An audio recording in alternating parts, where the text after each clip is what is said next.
Hindi, walang biro Ito, diretsuhan na ito, being honest. May tama itong tao na ito. Bakit? Ang dami niyang gusto mangyari. Parang presidente ang datingan. Bakit? Ang dami niyang gusto mangyari. Pero pag sinaliksik mo, nangyari na eh. Hunger for power. It will divide the nation. Aaminin ko sa inyo, nung una, isa po ako sa mga nagsabi na relihiyong ito ay isang bulaang propeta. Isa po ako sa mga bumatikos sa mga taga-KOJC. Sinabihan ko po kayo na isa kayong kulto. Pero, sa kabila nun, inimbitahan po ako ni Pastor Kibuloy kasama ng aking grupo sa KOJC. Nung pumunta po kami, medyo kinakabahan ako. Sabi ko, baka mamaya pagpasok natin doon, ialay na tayo. Wala akong biro. Ito'y honest na damdamin ko sa inyo. Nung unang inibitahan kami, natatakot ako. Sabi ko, baka mamaya, pain lang to. Pagpasok namin sa loob, hindi na kami palabasin. Kaya nga ang kondisyon ko noon, humingi pa ako ng security. Ito walang biro ito Takot na takot ako noon. Sabi ko, sandali, ibang usapan yan. Iba yung bumabanat ka sa TV, iba yung inihaya ka, di ba? Alam mo yung napapanood natin sa pelikula? Yung sa gabi, di ba? Wala na, alay ka na. Sabi ko, virgin pa naman ako. Delikado, di ba?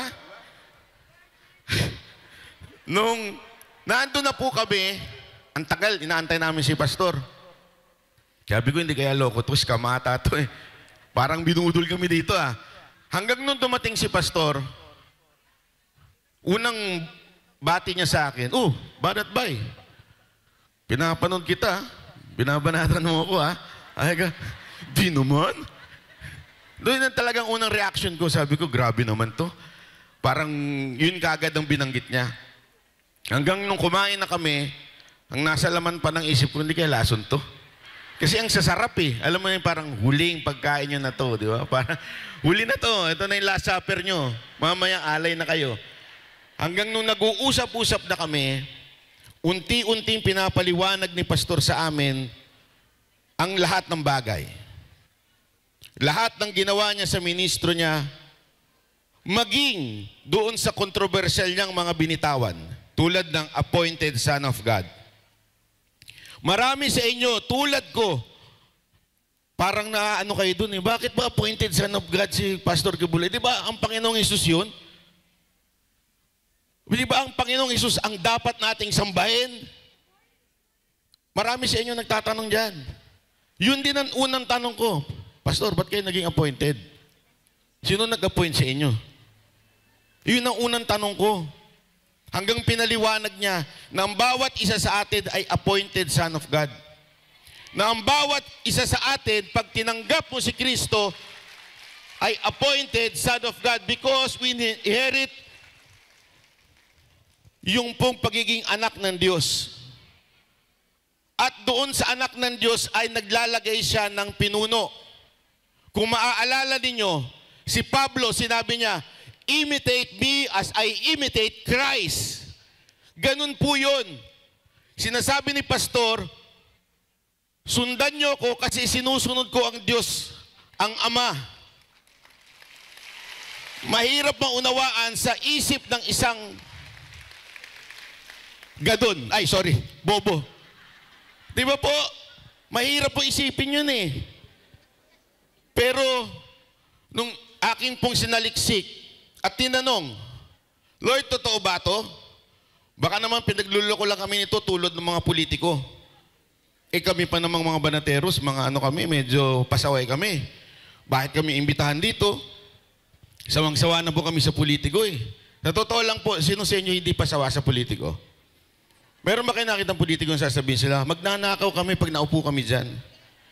Lahat po ng politiko sinasabi nila, hindi, magsisilbi kami sa bayan. Wala naman nagsabing, hindi, kaya kami tumatakbo para lang magkaroon ng kayamanan. Wala So yun din ang thinking ko. Kaya lang alam nyo mga kababayan, isa lang sa Biblia ang sasagot niyan. You will know them by their fruits. Tama, mali? Wala akong sinabi yung Biblia, you will know them by how many verses they memorize. Wala pong pakialamang Panginoon kung marami kang minememory na verses. Bakit? Si Satanas nga memorize ang Biblia Tama, mali? Ginamit niya pa nga sa Panginoong Isus yun di ba? Nung tinetempt niya. Pero ang importante yung prutas. So tiningnan ko ang prutas, gayon pa man ang buong grupong Banateros, ang prutas ng KOJC. Na walang korupsyon, maayos, maganda, malinis, at higit sa lahat, may pag-ibig. Tama, mali? At nasubok kayo nung siege. Di ba ho? Yung mga kasama ko gusto na makipagpatayan Lalo na si Boss Dada. Talagang gigil na gigil. At saka yung isang matabawa doon. Si Jay, mura ng mura, di ba? Hanggang to the point na pinagkamalan na nga nila ako yun. Nakakapagtakang. Kasi alam niyo, hindi ko sinasadya yun na nagkasakit po ako nung araw na yun. Kasi marupok po ako Ay, bigay doon. Totoo po, maasakitin po ako. Sila lang inaandun. Pero ang tatapang ho nila. Panay ang bulong ni Ma'am Hana sa kanila, wag relax lang kayo Relax lang kayo. Kasi nga, gigil na ho sila May dala ng ice pick yung isa doon, Pero ang mga taga KOJC, minahal nyo. Bakit? Yun din ang turo Isinabuhay nyo. Isinabuhay ng bawat isa sa atin yun. Kaya naman din kami, mas lalo kami nakumbinsi. Hindi lang yung Glory Mountain na napakaganda, hindi lamang po yung Kingdom, pati po yung Prayer Mountain napakaganda. Yung patakaran ninyo, lagi niyang tinatanong sa akin pag hindi kilala si Pastor, paano ba naging mayaman yung grupo na yan?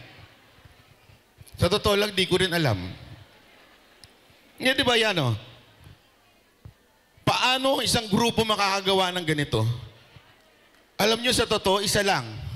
Pag walang korupsyon. Tama, mali? Aminin natin, hindi naman po KOJC ang pinaka-dominant religion sa Pilipinas. Pero paano nyo nagawa to? Lahat kasi kayo binibigay nyo at yung pinuno ninyo, hindi binubulsa. Kaya mga kababayang, hindi taga KOJC, mainggit naman tayo sa ganito. Mainggit naman tayo sa leader, the honest. At alam nyo, nitong mga nakarang araw na dumadalaw kami kay Pastor, pinapaliwanag niya sa amin yung mga plano niya. Alam nyo reaction ko? May tama talaga to. Hindi, walang biro Ito, diretsuhan na ito, being honest. May tama itong tao na ito. Bakit? Ang dami niyang gustong mangyari. Parang presidente ang datingan. Bakit? Ang dami niyang gustong mangyari. Pero pag sinaliksik mo, nangyari na Gusto niya linisin ang buong Pilipinas. Ginawa na rin niya noon Kailan nagsimula? 2008 ba yun? Hindi lang niya ito sinasabi. Ginawa niya na. Yun po yung mahirap unawain. Kaya tama yung naisip ko. May tama siya. Tama siya. Diba? Tama po si Pastor Alam niyo mga kababayan, hindi po kami mag-aaksaya ng panahon dito para makipag-usap sa inyo kung hindi kami kumbinsado. Lahat po kami kumbinsado itong mga kasamahan ko. Kaya alam niyo, yun lamang po ang iiwan ko sa inyo ngayong araw na to.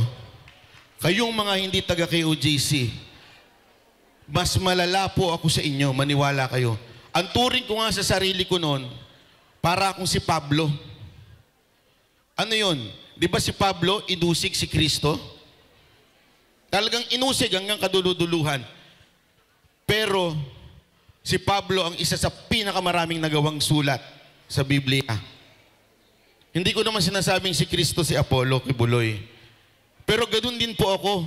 Inusig ko po si Pastor Kibuloy ang buong grupo ko. Walang lakas loob na nagsabing kulto itong grupo na ito kung hindi yung grupo ko po. Yung iba tahimik eh. Bakit? Kasi siyempre, alam naman natin, kasamahan ni Pangulong Duterte. Pero kami pinagtawanan namin. And yet, nung nakita namin, ang usapan namin, gayahin natin si Pablo. Na talagang tulungan natin si pastor na mamuno sa ating bayan. Umpisahan natin sa Senado. So kayong mga kababayan natin hindi taga kay OJC, maniwala po kayo, mag-research lamang po kayo. Huwag kayo maniwala sa akin o sa sino mang sa amin. Mag-research po kayo. Makikita ninyo ang ganda ng kanilang pamumuno. Nakakainggit. Kaya nga, di ba, bakit natin hinalal si Pangulong Duterte? Inggit po tayo sa Davao eh. Tama? Gusto natin yung katulad ng Davao, maayos, malinis, mababa ang krimen.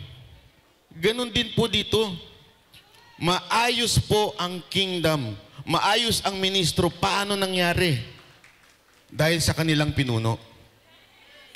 So, agawin uli natin. Amen? Agawin kasi inagaw natin si Pangulong Duterte, di ba? Inagaw natin si Pangulong Duterte sa Davao. Hiramin uli muna natin si Pastor Kibuloy. Okay po ba yon? Maraming salamat po. Ako po si Banat Bay.